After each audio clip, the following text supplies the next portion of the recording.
The letters began with "To my dear sister," or so we believed, because we could never be certain about a single word he ever wrote in his letters.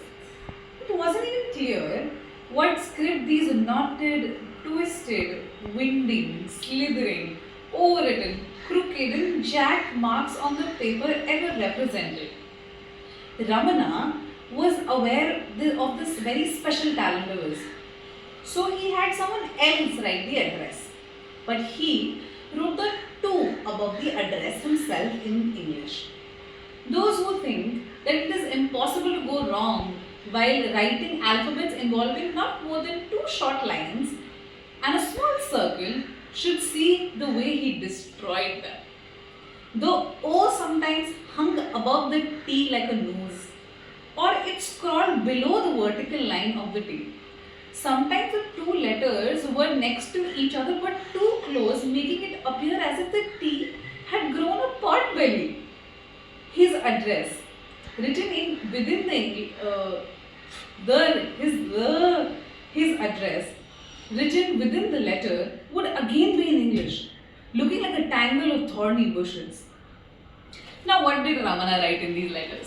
That's what Vivek Shanbhag tells us in Sakina's Kiss in his 2023 murder mystery, you'll have to read and find out, book. So, originally written in Canada, Vivek Shanbhag writes an India-based book, which is something that I really like because it's easy to imagine for me as a person who's based in India. Originally written in Canada and then translated into English makes it very easy to read as a person. So if you're a beginner who's just starting out to read books and probably cannot appreciate just how finely somebody like Vikram Seth explains the fragrance of a candle, probably this book is for you.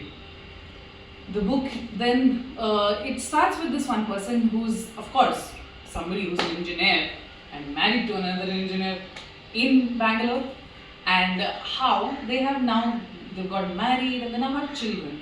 Gives very nice Indian references such as having a child and bringing a child up is like having to ingest hot ghee. Given its value, you can never spit it out, but given how hot it is, you can never ingest it. The book is a page turner. If I would tell you anything more, it would probably spoil it for you. But it basically is going in the parts of some sort of communism, some sort of protest going on, some very intellectual children and elder people who are trying to bring about some change. But there are gundas and there is fighting and there is definitely people disappearing. Now, what about this book is something that you probably would hate just like me, is the fact that there's a part 2.